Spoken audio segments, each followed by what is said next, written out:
Hi everyone, I'm just getting over a little bit of a cold, so I'm kind of taking it easy today. I've got my swanky shirt on here.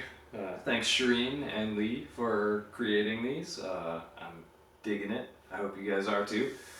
I wanted to kind of give an update on the boat situation. Um, we found a place that said they were going to let us stay there and sandblast and everything in Gig Harbor, and that fell through. And we've been kind of going back and forth with the previous owner of the boat on him helping out with the cost of things, and it's money, so no one likes paying money, but I feel like he owes us a bit, especially since the owner of the barn that the boat is in is mostly mad at him and not at me. Um, so I've been searching like crazy and contacting friends. So, I want to definitely say thanks to every one of the family friends and even not family friends and random people that just pitched in to try and help me find a space for the boat. That really hasn't gone anywhere. I contacted several boat yards and told them that, hey, I'll just pay you to do the work. Just send me a quote for the work. And most of them just flat out said, no, we're not going to do it. One of them said, yes, we'll do it. And then they didn't call me back. And when I called them back several times, they said, oh, well, all of our workshops are full and we don't have a space to do it. So I said, well, I'll pay to tent it up in the yard, and I have a dustless sandblasting contact who will come out and do dustless sandblasting, so it's environmentally friendly. And they haven't called me back since. That was 3 or 4 days ago now. So, well, 3 or 4 days on this video, but for you guys it's like a couple weeks in the past. Yeah, so I went out on Craigslist and Facebook and searched, and I talked to a few commercial realtors to see if I could find a space. And finally, I think I have some space in a parking lot next to kind of a shop, a big, huge garage. I'm not certain it's going to work yet, but the commercial realtor, talked to the owner, and the owner said, yes, I can work there. He's just trying to sort out what the price should be. So that's where the boat is at. Hopefully, in January, I can get out there and sandblast this thing and start some welding and start some painting and then do the reassembly and get it in the water, and we can do some sailing. I would really love for that to happen before the end of next year. So that's a reasonable goal, as long as I can find the space. If nothing else, the boatyard that said they would do the work, one of their workshops will free up eventually, and I can get the boat in there, and it will cost me a lot more money, but it'll get done. So this will happen. Just trying to push for it to happen sooner and for less money, which is a difficult thing. In the meantime, some items arrived that I think you guys might be interested in. I'll start with this small one. So I found this on Amazon, and I've been thinking about how the flooring will attach to the steel frame. I haven't seen these yet, so you're going to see them with me. I've just seen pictures of how they work. So I've been thinking about how the flooring will attach to the boat. And underneath it's just steel ribs, and I could just lay the floor panels down over top of it. It's the floor. It shouldn't be like defying gravity and flying out. That's how most boat systems are. You know, they have like a bolted frame that's bolted down to the boat, and then they have little panels that just sit on top of there. But I saw a video. Sorry, my phone's beeping at me. I saw a video by Yacht World, I think it was, where they intentionally capsized a sailboat in a marina, and you know, they had things generally bolted down, and they tipped it all the way over 360 degrees and let it sit on its cabin underwater for a while, and then flipped it over. And you know, it really wasn't as scary as I thought it would be. Like, not a lot of water came in. And when it tipped back over, the worst of it was that everything that wasn't held in place went flying everywhere. And that included some floor panels. And if you were inside and one of those panels flew at you, you know, you're talking broken arms, you know, serious head injuries. Like, that could take you out of commission if you're sailing, and that might be the end of you, you know? If you can't get your boat to where it needs to go, you may physically be okay, but you can't get anywhere because, you know, you don't have a use of your arm or a leg or fingers, you know, like. So I thought, okay, I need to secure my floorboards down. But I don't want them to be bolted down because there's storage under there, there's pumps under there. I want to be able to get to it quickly. So I started looking for like latches, you know, and I thought, okay, well, there's the quarter turn, like quick fastener screws. Those would be okay, but you still need a tool to undo those. So then I thought, okay, I know there's like the magnetic latches where you push to latch it and you push to unlatch it. And I thought maybe there's a mechanical version of that, and I searched and wasn't finding anything. And then I thought, okay, well, maybe I can get like a little very low profile like thumb screw thing where it just turns a quarter turn, and that made me stumble onto these guys. We're gonna see what I think. So here's what we've got. Let me get closer here. Make sure my camera is on autofocus so you have a chance of actually seeing this thing. So here's what we have. Stand this way and you'll get more light. Yeah. So you can see there's a little light brown piece there. And if you push this plunger down, that comes out. Boy, I'm not sure that this is focusing.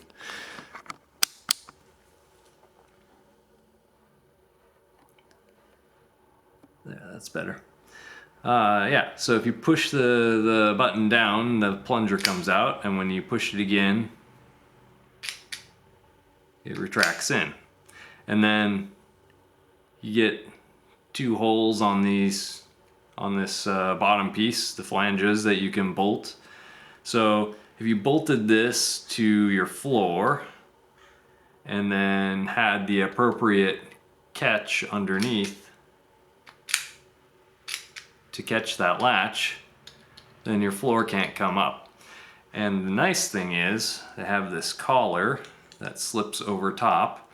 So you set your collar depth so that when it's latched, it's a very nice low profile. So if my fingers are the floor, you just have to spacer it right, and then your floor becomes super low profile, the button becomes super low profile, and then when you push it, you get a pull handle. So your latch also becomes your handle to lift up the floor. So I thought these were awesome, and you know, feeling it in my hands, it's really nice. I mean, it's got a little bit of weight to it, and the actuation is nice, and the lever is a little floppy,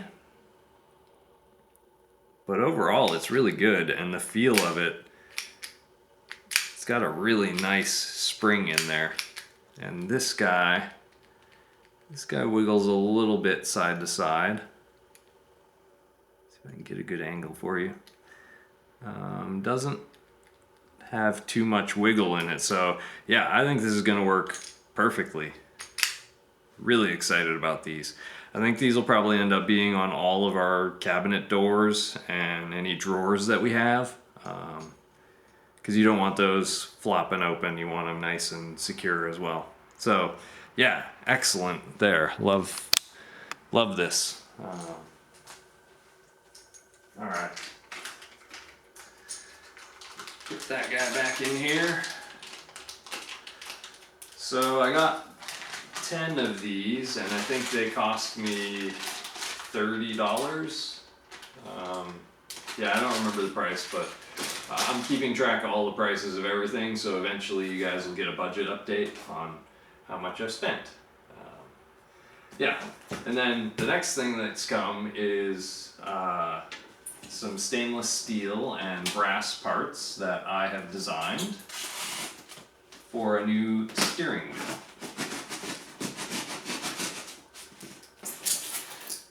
Now, I love the giant steering wheel in the middle of the cockpit, and I feel like if you have a sailboat, that's definitely the right look for a sailboat. And I really hate that I want to get rid of it, but sometimes I want functionality over looks. Well, for me, most of the time I want functionality over looks. So the problem with the giant steering wheel in the middle of the cockpit is that it's in the middle of the cockpit, so it's taking up a ton of room for anyone that might be sitting around the cockpit.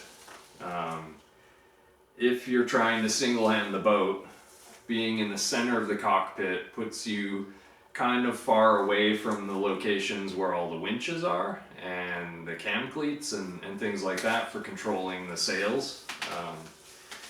And then probably the most important thing for me about that position is you're out in the open. So if the weather is bad and you have to go out and steer the boat, you're out there in the middle of the rain, in the middle of the wind, maybe you're taking waves over the back or over the side, and there's no protection for you unless you have an entire hard Dodger, and at that point really you don't have just a Dodger or a Bimini, you have a pilot house. And I really don't like the look of a pilot house on a boat. If you sail in cold places, pilot house is a great solution because you're totally enclosed. You have a hard door on the outside. It becomes a part of the interior of your boat. But yeah, I don't like that look, and that's kind of forced me to make the decision that I'm gonna take the big steering wheel and shrink it down in size, and I'm gonna move it forward to the left side, the left front part of the cockpit, right next to the companionway. And that means that I need a new kind of way to hold the steering wheel, and I need some new cabling and whatever. So I looked around, and there's some systems out there for mounting steering wheels, and most of them involve what's called a Morse cable. So if you think about kind of like how the brakes on a bicycle work, they have a little steel cable that goes down a jacket, and the jacket is held in place, but the steel cable can move back and forth. No jokes about this motion, huh? Okay, joke time over. Yeah, so with a Morse cable, instead of the cable sliding back and forth, it rotates inside of that outer jacket. And then So your steering wheel will be connected to one end of the inside cable, and the jacket protects the cable to get it to wherever it needs to go. It can twist and turn and whatever. And on the other end, the inner cable is attached to your pulley, your gearbox, your whatever. But those cables get full of junk, and you know, they get rusty and they're hard to maintain. I just generally don't like them. Also with my sailboat, it's kind of rigged up the old-fashioned way with just pulleys and a cable, and the cables pull on either side of the rudder to make it go this way or that way. And that means all I need on my steering wheel is just a drum that the wire, cable, rope, whatever I decide, can wrap around the drum. And as you turn the steering wheel, the friction on that drum pulls the cable around one way, pulls on one side and loosens the other. And when you go the other way, it does the opposite, right? So you move your rudder just by doing that. And inside the boat, it's already set up for that kind of system. So I thought, yeah, let's keep it. Let's go with it. This is really nice. So I designed some stainless steel parts to go with that. This is the shaft for the steering wheel. The steering wheel will go on this end, and this taper with a keyway and a bolt will hold the steering wheel in place. There's a couple of grooves here for O-rings to keep water from going in that way. And there's a hex shaft here to hold the cable drum on, and a little spot for a brass bushing on the back. So let me quickly open up the rest of this and quit yakking. And then I'll show you how it all goes together.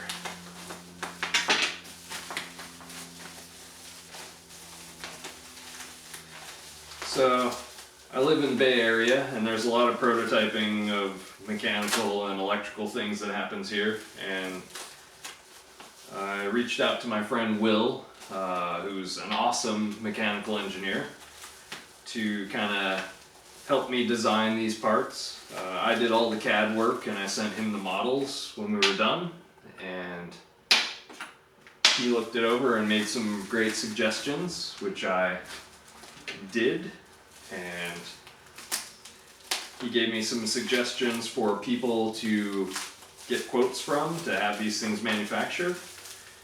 And I sent out requests for quotes from all those people.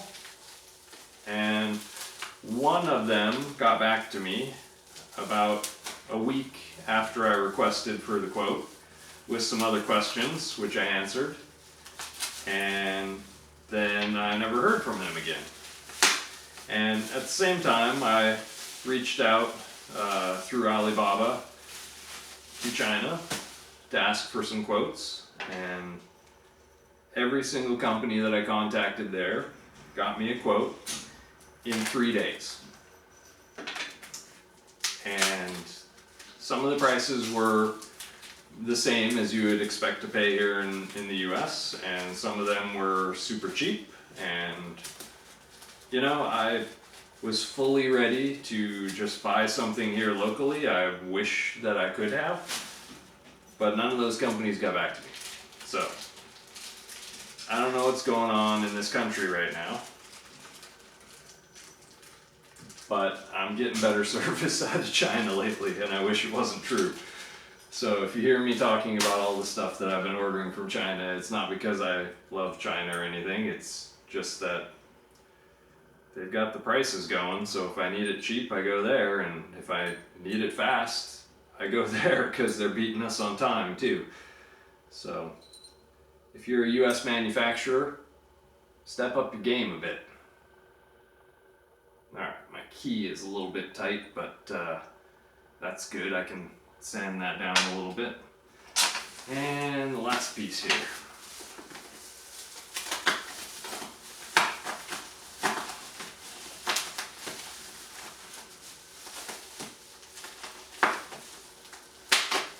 So I will give an extra word of caution when you're working with companies in China.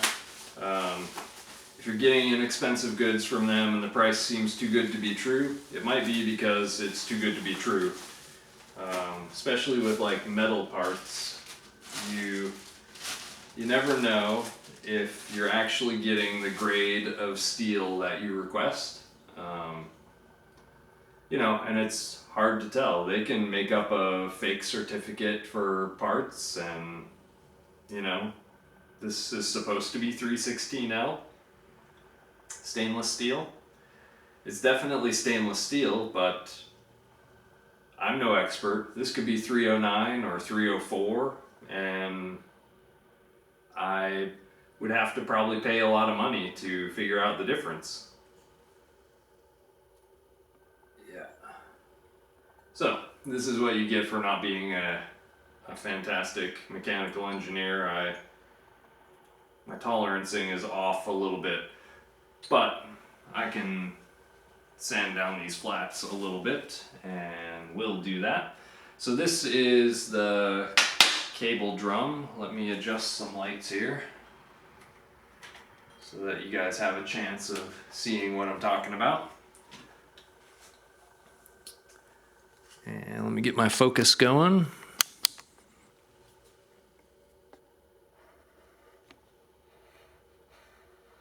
Yeah, something about there.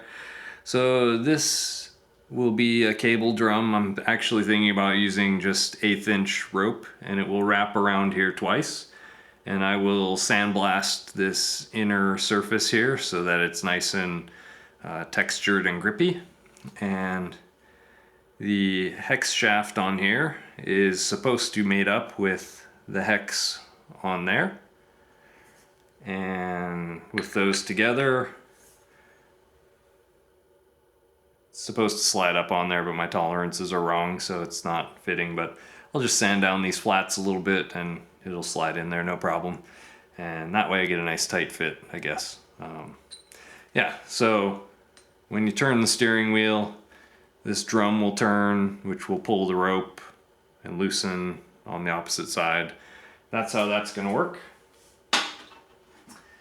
And on the back wall will be this brass bushing, so as far away from the steering wheel as we can get.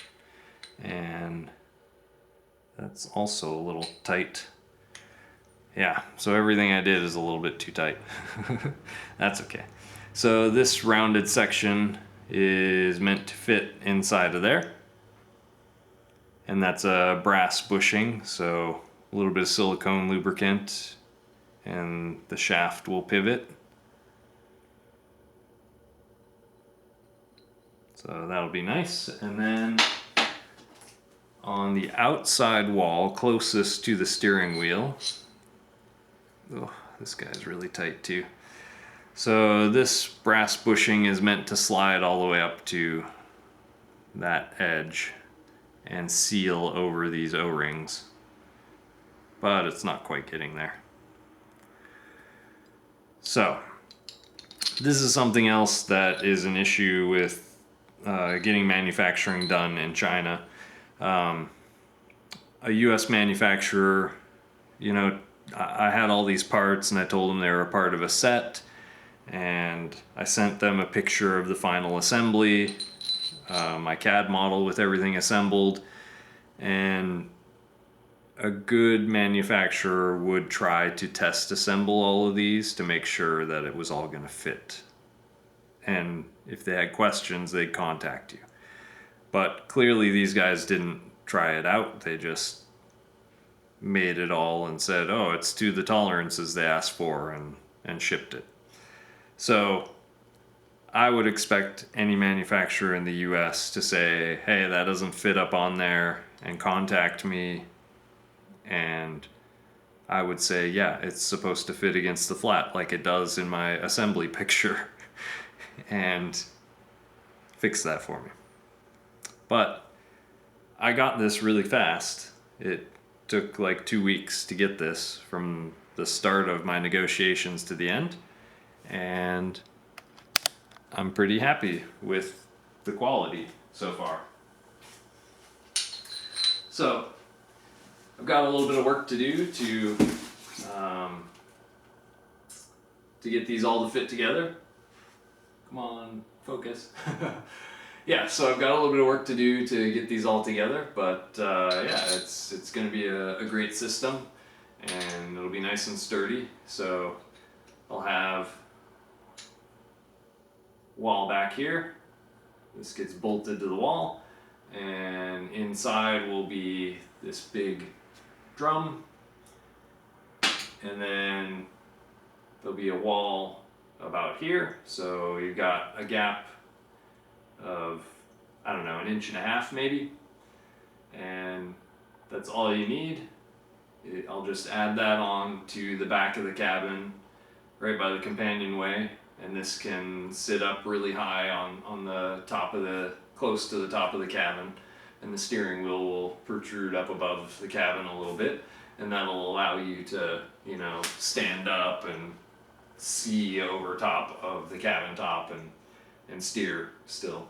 So yeah, super happy with how this turned out, and I'm excited to get back to work on the boat, and we'll see. So this weekend I'm leaving to Montana to visit my family for Christmas. Lee's gonna stay here with her family, and mostly because she can't get the time off work, and otherwise we would do both families. But I'm going to take the camera with me to Montana and film some video of maybe snow. Hasn't really been snowing there, but it should be pretty, and yeah, you'll get to meet my family and hear what they think about the boat. So stay tuned for next episode for that one, and if you like what we're doing here, hit the like button. If you want to keep seeing more of what we're doing, subscribe, always helpful. And if you want to comment, leave a comment. And if it's a negative comment, I'm getting rid of that stuff. We don't have any room for negativity. So yeah, hope you have happy holidays, Merry Christmas, Hanukkah, Kwanzaa, whatever it is that you're celebrating. I hope it's good. And I hope you're around people that appreciate everything that you do. See ya.